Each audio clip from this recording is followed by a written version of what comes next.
was watching the camera when these things were brought up. So I saw that these are the notes, yes. So last week when Mr. Ally Yes. testified? Yes. And so did you see his testimony? No. Well, how did you... Parts of it, but no, I couldn't.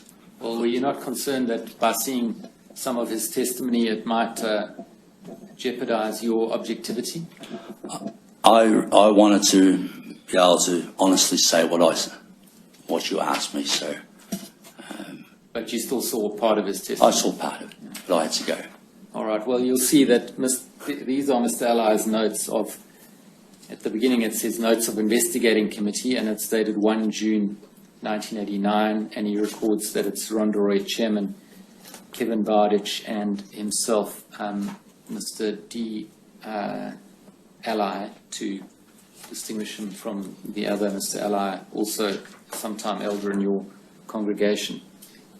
And you'll see, and I invite you to page through the notes, but you'll see that he records various things, various meetings with different people, it would appear, and things being said to the elders, which he then notes down. Now, is it the case that he was the scribe or the secretary for your three-person committee? Yes. So he was taking notes for the committee? Yes, according to this, yes. Yes, and are you aware, he explained to us that these notes then went into the congregation files. Are you aware of that? I would understand that, yes. Yes, would that have happened in the ordinary course? That would happen, yes. So that they could be referred to in the future, should the need arise? Yes. Should the need arise to determine who said what and when, then the notes could be referred to for that purpose? That would be the case. That's why they would be filed? Mm. Yes. Right, if you have a look at page 4, that's ringtail 1481.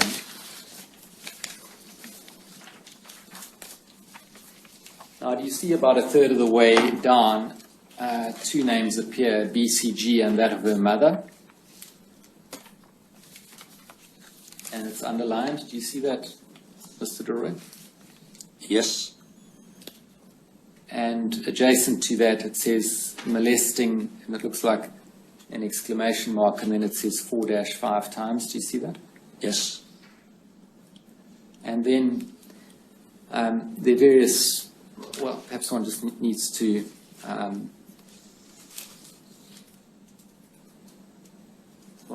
some of it I needn't go through. Various things are said there, but you'll see near the end, about 5 lines up from the end, on the left-hand side is the name of BCG's mother and a colon, and it's underlined. Do you see that?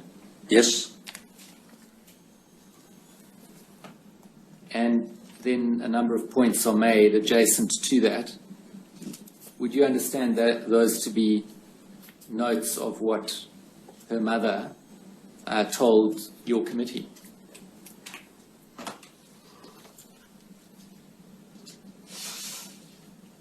Is that how you would understand the note?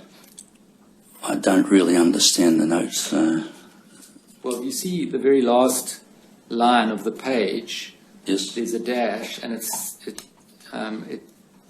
I'll quote, it says, BCH has abused 2 younger children, possibly at age 2, and then it's immediately above that, it's got the name of the eldest daughter. So it's got her name, and then it says 2, that is 2 T-O-O as well. Do you see that? Yes, I see that. At face value, those notes suggest that during your investigation process, you were told by BCG's mother that the father had also abused the younger daughters and also the elder daughter. Does that help you remember? No, it doesn't. I don't really recall that. It never came up like that in our in that judicial meeting that we conducted with, because if that had been the case, we would have been able to say, well, you not only got one witness, we would have been able to then act on that. Well, so that's exactly that's troubling me, because on the face of these notes, if they to be accepted as recording what they appear to be recording, then that would be it would show you up for not having acted. You should have acted, not so. The only thing is that it's notes of an investigation.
The father, we did not have all these other accusations. If you look at the next page, page 5, you see at the top of the page, it's got the name of the eldest daughter. Yes. BCK, and then in brackets it says by herself, and then it seems to record various things that, or make a note of various things that she informed you, and including on that, do you see where it says halfway down the page, on abuse of her? It's got her name again and a question mark and a dash. Do you see that? Yes. And then an arrow pointing down. Yes. And it says, yes, at age 3, remembers vividly.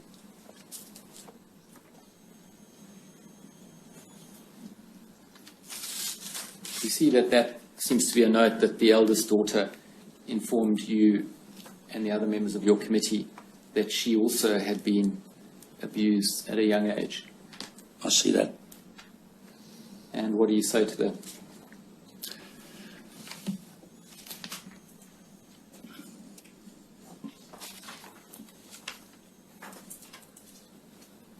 What I would say to that is, yes, that these things occurred, but they were not part of the information at the first judicial meeting.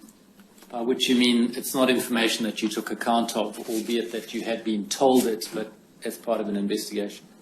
No, we did not know of that information. And by the first judicial meeting that you refer to, by that do you mean all of the meetings of the judicial committee that ended up in the decision to disfellowship PCH? There was conduct in relation to the other women, or do you mean just the first meeting of that judicial committee in a process of meetings that culminated in the decision to disfellowship?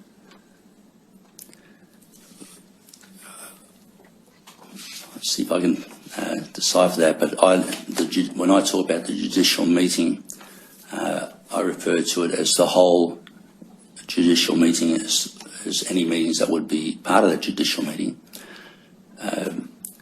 that were involved, then it comes to that conclusion. But at the conclusion of that judicial meeting, we could only disfellowship BCH for loose conduct and lying, and not for child abuse. We still only had BCG's accusation against the father. This information would have had to come in a lot later after that, because if that wasn't part of that meeting and the information at that time, as I understand. Do you recall that the date on which you took the decision to disfellowship BCH was the 12th of July 1989? I don't remember the exact date, but yes, it was. I'll show it to you. If we can look at tab 26 of volume 1 of the tender bundle.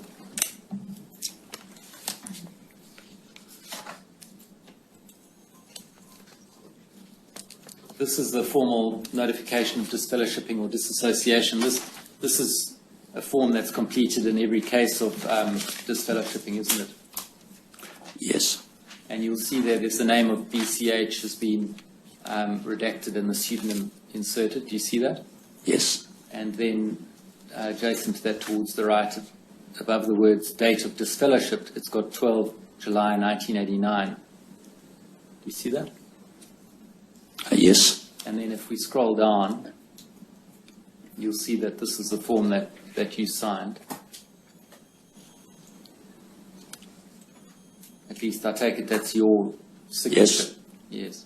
So it would seem that you took your decision on the 12th of July 1989. Now, if we can go back to Mr. Alli's notes that we were looking at a moment ago.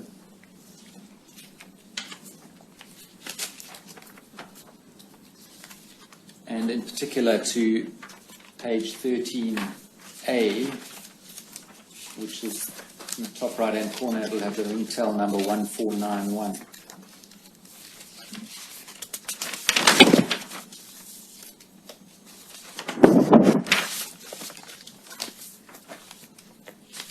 You see right at the, have you got that,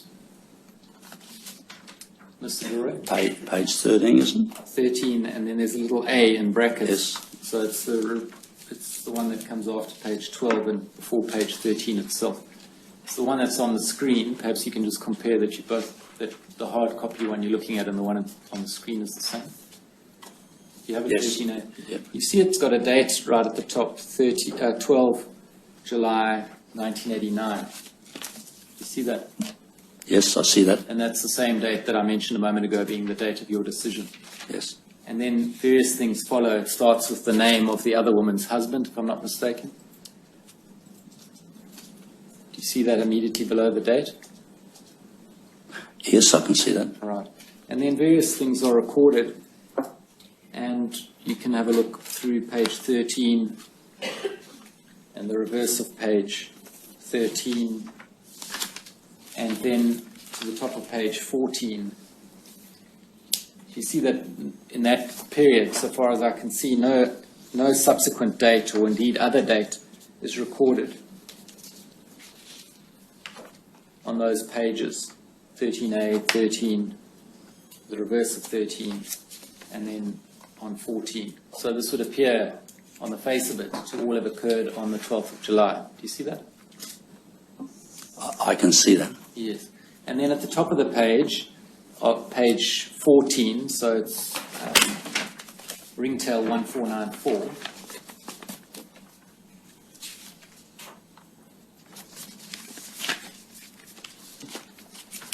You see it has BCH's name underlined and a dash, and then it says told of charges, loose conduct and lying. Do you see that?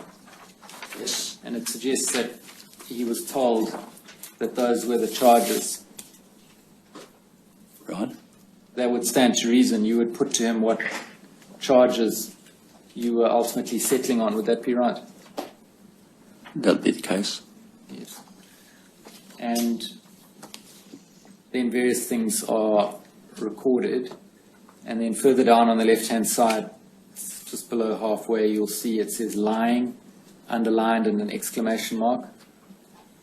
And there's some further things recorded. And then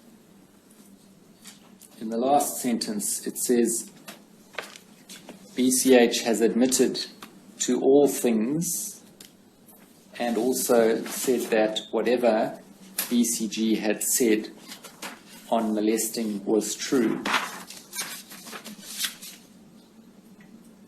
Now, do you recall that? I can't see that page. Which It's at the foot of the same page.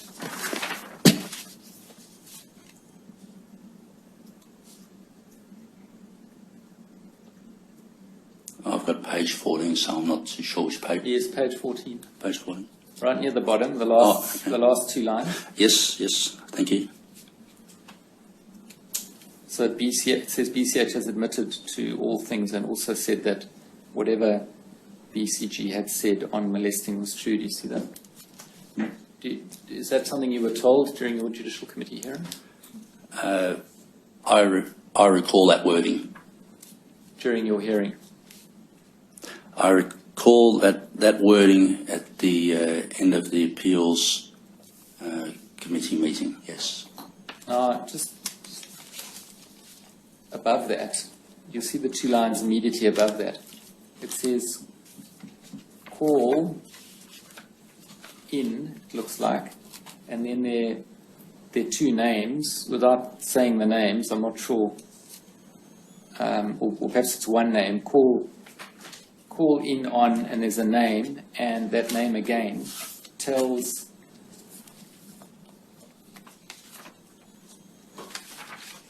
the initial for BCH, says the something. That name that's there, without saying it, are you able to identify who that is? Yes, they were members of the congregation. Did that person perhaps tell you what's then recorded immediately below that? In other words, that BCH has admitted to all things, and also that whatever BCG has said on molesting was true? No. The bottom line where he is admitted to, no, that was not. That applied directly to the allegations, accusations that BCG had made about her father. Those words are etched into my brain as to I know for sure that that's what I heard. That's something I will always remember. Because you'll see over the page, the following page,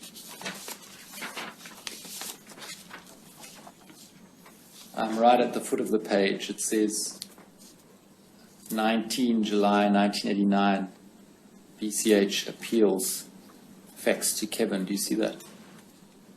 And that suggests on the ordering of these notes that what's recorded before that occurred prior to him appealing, in other words, during the Judicial Committee stage. Do you accept that?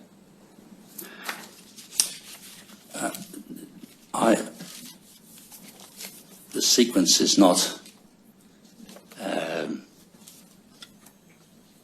how I remember it. What you're saying as far as what I'm understanding, the sequence there. I'll have to read it, go right through. All right. I can't answer any more. Perhaps we can look at the report of your decision. That's at tab 3.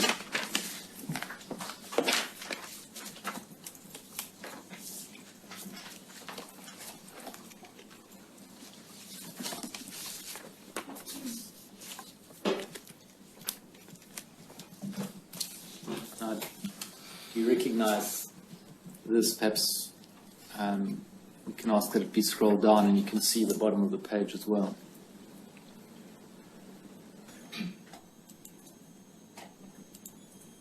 Yes. Do you recognize this being the report of your decision to disfellowship? Mr. DeRoy, who wrote this report? Do you remember? Looking at the typing, I'd say I most probably did that. Okay. and then Mr. Bardich and Mr. Ali signed off on it as well. Is that right? Yes. And you'll see there that there's no mention of BCG's complaint. Do you see that? That's right. And so there's no mention of the complaint that you believed, that sickened you, that was very serious, albeit that you felt you couldn't uphold it because of the two witnesses. But you don't report back to the branch office in this report that you had at least received that complaint. Why is that?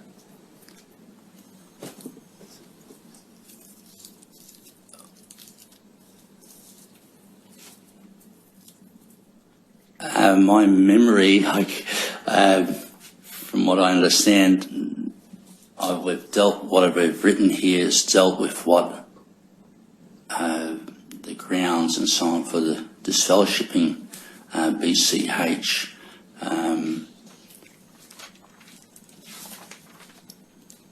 So from memory, I cannot say anything else from there.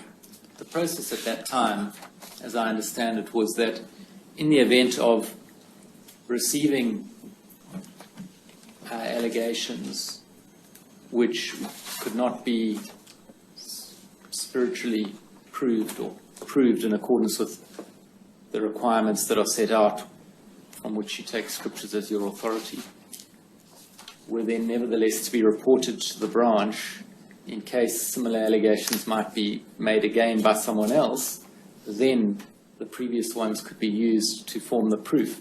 Isn't that the process?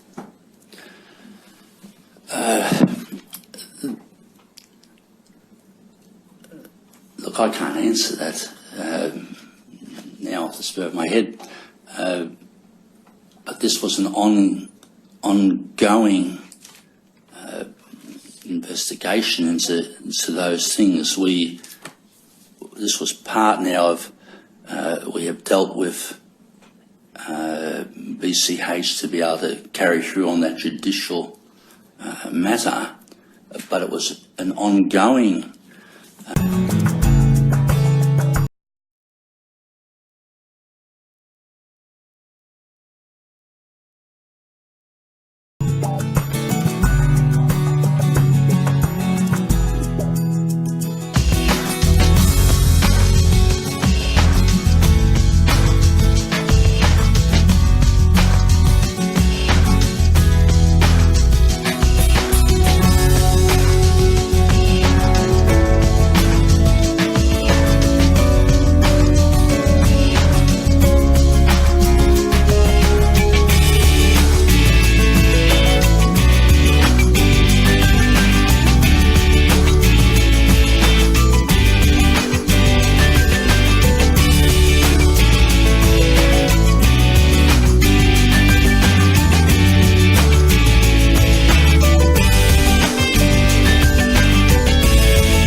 Yeah, Dr. Jason Morrison, theologist again. I just want to say thank you for watching the videos, and I hope you got plenty of self-rediscovery and freedom out of it.